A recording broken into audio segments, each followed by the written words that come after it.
नमस्कार students, blood vascular system के इस चैप्टर के दूसरे वीडियो में आपका स्वागत है। इससे पहले वाले वीडियो में आपने देखा कि हम आर्टरीज को किस तरह तीन पार्ट्स में विभाजित करते हैं। बड़ी आर्टरीज जिन्हें हमने लार्ज साइज आर्टरी या इलास्टिक आर्टरी या कंडक्टिंग आर्टरी के रूप में जाना।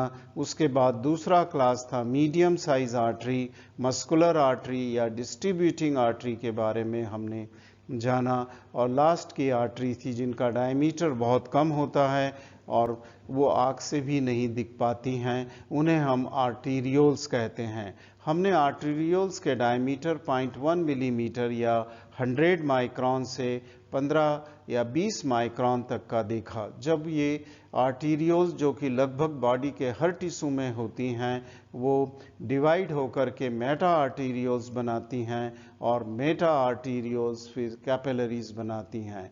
तो इस वीडियो में हम कैपिलरीज के बारे में देखेंगे, उनका स्ट्रक्चर क्या है, वे कितने प्रकार की होती हैं। इस तरह से हम कैपिलरीज के बारे में इस वीडियो में जानेंगे। अगर हम कैपिलरीज की बात करें तो कैपिलरीज एक नेटवर्क है, एक प्लक्सस है जो कि ब्लड वेसल्स का प्लक्सस है और वो मेटा आर्टीरियोल से जन्म लेती हैं। ये जो कैपिलरीज हैं वो एक जो प्लक्सस है बॉडी के लगभग हर टिश्यू में प्रेजेंट होती हैं, कुछ टिश्यू में नहीं होती हैं, जैसा कि इपीथीलियम। इपीथीलियम तो आप जानते हैं कि वो बॉडी की सरफेस को कवर करती हैं, चाहे वो एक्सटर्नल सरफेस हो, स्किन की इपीथीलियम हो या बॉडी की कैविटीज़ की इपीथीलियम हो या ऑर्गन्स के ल्यूमन की इपीथीलियम हो, हर जगह इपीथीलियम होती है। और ये इपीथीलियम एक प्रोटेक्टिव मैकेनिज्म भी बनाती हैं बॉडी के लिए, क्योंकि वो सरफेस की सबसे बाहरी आवरण होती हैं। इसलिए इपीथीलियम को ब्लड वेसल्स डायरेक्ट नहीं सप्लाई करती हैं, क्योंकि अगर ब्लड वेसल इपीथीलियम में होती तो इपीथीलियम की इंजरी के साथ ब्लड वेसल भी इंजर्ड होती और ब्लीडिंग बहुत ही तेजी से बॉडी की सरफेस से होती। इसलिए वो इपीथीलियम में एब्सेंट हैं। उसी तरह कॉर्निया में नहीं है, हमारी जो कैपिलरीज हैं वो कॉर्निया में नहीं होती हैं, क्योंकि अगर कॉर्निया में कैपिलरी का प्लक्सस होता तो जो लाइट की रेज हैं जो कि अंदर लेंस के थ्रू होकर रेटाइना पे पड़ रही हैं, उनको जाने में अड़चन होती कि वो लाइट रेज बराबर से पास नहीं होती जो कि लेंस पर गिरती हैं। उसी तरह लेंस जो कि आई का लेंस है वो भी उसमें भी ब्लड कैपिलरीज नहीं है। उसी तरह एक टिश्यू होता है जिसे कार्टिलेज बोलते हैं, कार्टिलेज में भी कैपिलरीज नहीं होती हैं। अतः ये कुछ स्थान हैं बॉडी के टिश्यूज हैं जिन्हें की कैपिलरीज नहीं सप्लाई करती हैं। अदरवाइज बॉडी के हर एरिया के, हर टिश्यू के, हर ऑर्गन को कैपिलरीज सप्लाई करती हैं। अब कैपिलरीज का जो मेन फंक्शन है वो यह है कि वो ब्लड के साथ ऑक्सीजन या गैस लाती हैं, दैट इज ऑक्सीजन गैस को लाती हैं, जो हम अपनी सांस लेने से लंग के थ्रू ब्लड में जो ऑक्सीजन आती है उसे बॉडी के हर सेल तक पहुंचाती हैं। उसके साथ साथ वो लीवर से न्यूट्रिशन लाती हैं और ये जो न्यूट्रिशन और ऑक्सीजन है बॉडी के हर सेल को ज़रूरत होती है एनर्जी पैदा करने के लिए। इसलिए हर बॉडी के हर सेल में हमें ऑक्सीजन और न्यूट्रिशन की ज़रूरत पड़ती है और यही रीज़न है कि बॉडी के हर सेल के अंदर के पास कैपिलरीज होना ज़रूरी होता है।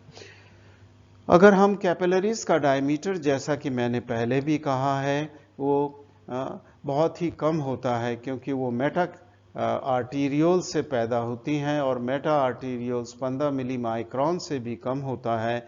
इस तरह हम कैपिलरी के प्लक्सस का अगर डायमीटर देखें तो वो 6 से 8 माइक्रोन के लगभग होता है। तो कैपिलरीज का जो डायमीटर है वो 6 से 8 माइक्रोन होता है। अब ये जो 6 से 8 माइक्रोन है ये बहुत ही नैरो हैं, और अगर हम आरबीसी का डायमीटर देखें तो वो 7.2 मिली माइक्रोन होता है। फिर ये क्वेश्चन उठेगा आपके मन में कि फिर आरबीसी फिर इस कैपिलरी में से कैसे पास होते हैं, क्योंकि उनका डायमीटर बहुत ही कैपिलरीज के कंपैरिजन में बड़ा होता है। तो मैं कहूँगा कि जब आरबीसी कैपिलरीज में से पास होते हैं तब वो अपने आप को फोल्ड कर लेते हैं, सिकोड़ लेते हैं, ओके, और वो धीरे धीरे एक के बाद एक कैपिलरीज में से पास होते हैं। और इसके कारण जो है ब्लड जब कैपिलरी में से पास होता है, प्लाज्मा और ब्लड सेल, तो उन्हें बहुत स्लो होकर के पास होना होता है, और ये एक इनफ टाइम देता है, काफ़ी समय हमें मिल जाता है गैस के एक्सचेंज होने के लिए। ऑक्सीजन अंदर जाती है, कार्बन डाइऑक्साइड वापस ब्लड में आ जाती है, उसी तरह न्यूट्रिशन बाहर जाते हैं सेल और टिश्यूज़ में, और उनके जो मेटाबोलाइट्स हैं, वेस्ट प्रोडक्ट हैं, वो ब्लड में आ जाते हैं। अगर आप कैपिलरी का स्ट्रक्चर देखें तो साथ वाला डायग्राम देखें जहां मैं अपना पॉइंटर मूव कर रहा हूं, इसमें कैपिलरी का ल्यूमन जो कि 6 से 8 माइक्रोन होगा, लगभग यहाँ पर 2 एंडोथीलियल सेल से कवर्ड है जो कि स्क्वेमस एपिथेलियम है, इन्हें हम एंडोथीलियम बोलेंगे। और यहाँ 2 सेल से ये पूरा ल्यूमन कवर्ड है अंदर की सरफेस पे, और यहाँ पर सेल का जंक्शन बहुत ही टाइट सेल का जंक्शन, एक सेल दूसरे सेल से टाइटली, जिससे कि कोई भी चीज उन 2 सेलों के बीच में से पास ना हो सके। और इस तरह से हम देखते हैं कि एंडोथीलियम में एक बहुत अच्छी तरह से सरफेस, इम्परमिएबल सरफेस, जो भी परमिएशन होगा गैसेस का या न्यूट्रिएंट्स का, वो सेल की सरफेस सेल के थ्रू होगा। दैट मीन्स वो सेल मेम्ब्रेन को पहले पास करेगा, साइटोप्लाज्म को पास करेगा, बाहरी सेल मेम्ब्रेन को, तभी कहीं वो बाहर या अंदर इस तरह से जाता है। इसलिए जो ब्लड एंडोथीलियल बैरियर है वो बहुत ही मजबूत होता है कैपिलरीज में है। तो पहली जो स्ट्रक्चर है अंदर की सरफेस वो स्क्वेमस एपिथेलियम है, जो कि बेसल लैमिना के ऊपर रेस्ट करती है। तो यहाँ हमने देखा कि दोनों एंडोथेलियल सेल, ये जो बेसल लैमिना है जहाँ मैं पॉइंटर घुमा रहा उसके ऊपर रहती है। कभी कभी इस कैपिलरी के स्ट्रक्चर पे, जो कि बहुत ही सिंपल है, एक दूसरा सेल आकर के कवर करता है जो कि बेसल लैमिना में एम्बेडेड होता है, ओके, या डूबा हुआ होता है, उसे हम पेरीसाइट बोलते हैं। ये पेरीसाइट जो है ये एक मसल, स्मूथ मसल सेल का आप समझ सकते हैं कि एक मॉडिफाइड फॉर्म है, जिसकी स्ट्रक्चर एक्टिन मायोसिन से बनी होती है और वो कॉन्ट्रैक्टाइल टिश्यू है। दैट मीन्स पेरीसाइट जब कॉन्ट्रैक्ट करेगा उसकी जो प्रोसेस के साथ, तब वो कैपिलरीज के ल्यूमन को बढ़ा या घटा सकता है। इस तरह हमने देखा कि कैपिलरी का जो स्ट्रक्चर है, माइक्रोस्कोपिक स्ट्रक्चर, बहुत ही सिंपल है। उसमें इस तरह से कोई ट्यूनिका मीडिया नहीं है। इसको, इस स्ट्रक्चर को हम ट्यूनिका इंटीमा से कंपेयर कर सकते हैं। अब इस स्ट्रक्चर के बाद कैपिलरीज के मैं नेक्स्ट स्लाइड पर जाता हूं। अब हम कैपिलरीज की टाइप को देखते हैं। कैपिलरीज 3 तरह की कैपिलरीज होती हैं। एक का नाम है कंटिन्यूअस कैपिलरी, दूसरा है फेनेस्ट्रेटेड कैपिलरी, और तीसरा साइनोसाइड। इस डायग्राम में जो हम पहले भी देख चुके हैं, इस तरह की कैपिलरी जो है उसे हम कंटिन्यूअस कैपिलरीज बोलेंगे। ये जो कैपिलरी है, जैसा कि मैंने कहा, 2 एंडोथेलियल सेल से लाइन है, हो सकता है 3 या 4 एंडोथेलियल सेल भी कैपिलरीज का ल्यूमन बनाए, या हो सकता है 1 एंडोथेलियल सेल भी कैपिलरी का ल्यूमन बना सकता है, ओके। और ये सेल्स आपस में एक दूसरे से, जैसा कि मैंने कहा, टाइट जंक्शन से जुड़े हुए होते हैं, और बेसल लैमिना के अंदर, बेसल लैमिना जिसे आप बेसमेंट मेम्ब्रेन लूज टर्म में कह सकते हैं, उससे सराउंडेड होते हैं। इसलिए जो भी ट्रांसपोर्ट है सेल्स, टिश्यू और जो ये ल्यूमन है कैपिलरीज का, जिसमें ब्लड फ्लो हो रहा है, वो ट्रांस एंडोथीलियल होता है। उसको ट्रांसपोर्ट जो भी है, गैस है या लिक्विड है, उसे मॉलिक्यूल्स जो उसके अंदर हैं उन्हें बाहर या अंदर जाने के लिए एंडोथीलियम के थ्रू जाना पड़ता है। इसलिए इस प्रकार का ट्रांसपोर्ट हम ट्रांस एंडोथीलियल ट्रांसपोर्ट कहते हैं। हम दूसरी तरह की कैपिलरीज को यहाँ देखते हैं, जिसे हम फेनेस्ट्रेटेड कैपिलरी कहते हैं।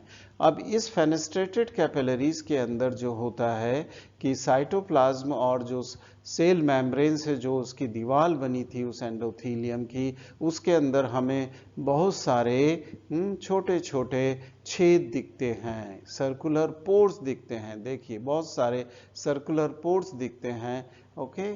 और इनको हम फेनेस्ट्रेशंस बोलते हैं, छेद। जैसे कि छलनी में छेद होते हैं कोई चीज छानने के लिए, उसी तरह ये एक छन्नी की तरह छेद वाली सेल मेम्ब्रेन हो जाती है।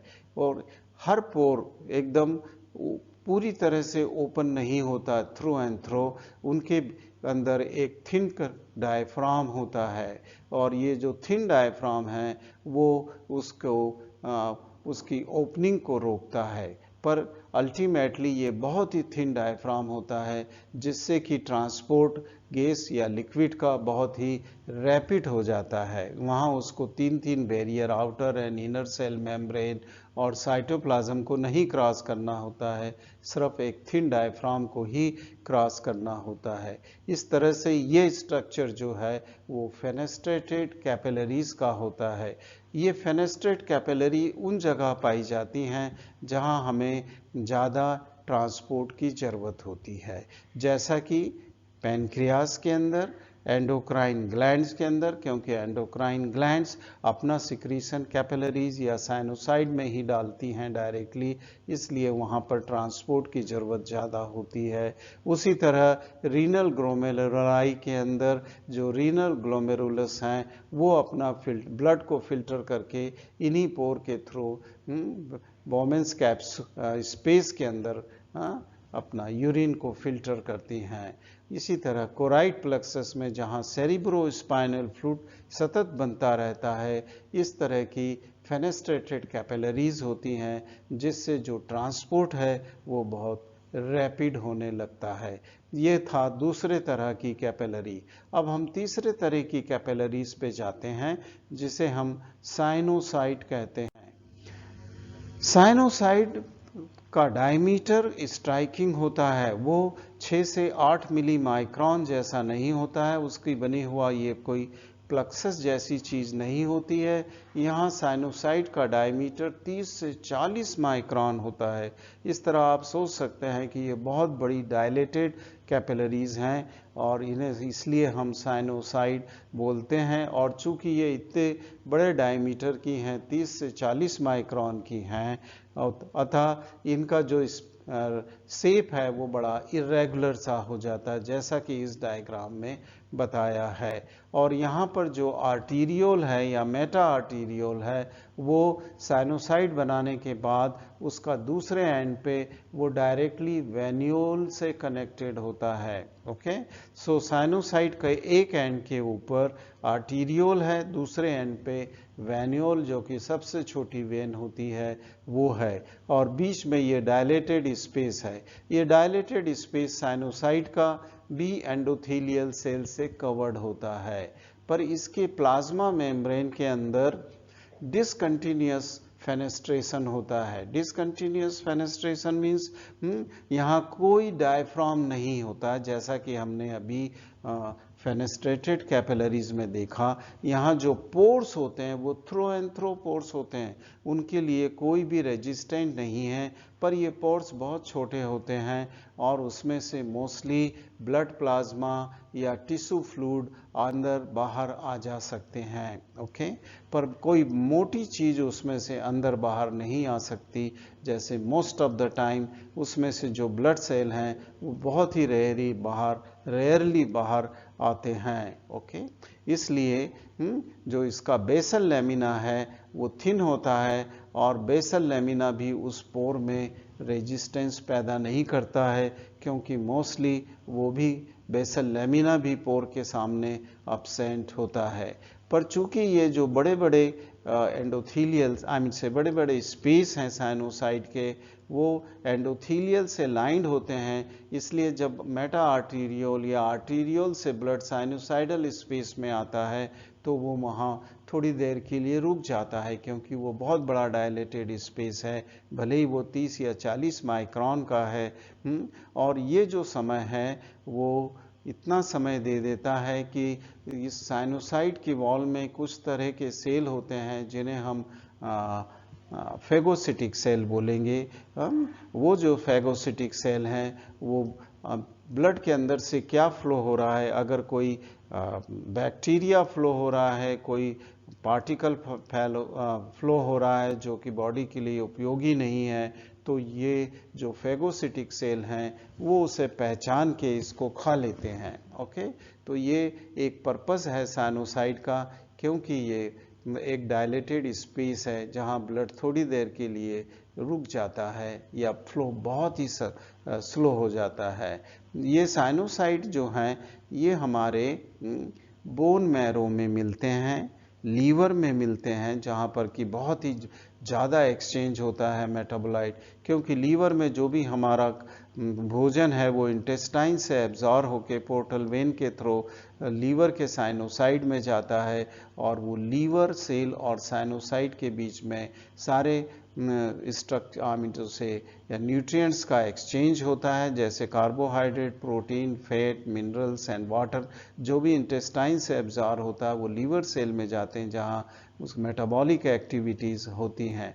उसी तरह बोन मैरो में बनने वाले नए नए सेल्स, ब्लड के सेल्स, इन्हीं साइनोसाइड के थ्रू ब्लड सर्कुलेशन में आते हैं। उसी तरह स्प्लीन के अंदर साइनोसाइड मिलते हैं, जहाँ पर भी ना हम देखेंगे कि जो आरबीसी हैं जो कि एज्ड हो गए हैं या बूढ़े आरबीसी हो गए हैं, जिनने अपना समय पूरा कर लिया है, वो वहाँ पर फेगोसिटिक सेल उन आरबीसी को खा जाते हैं।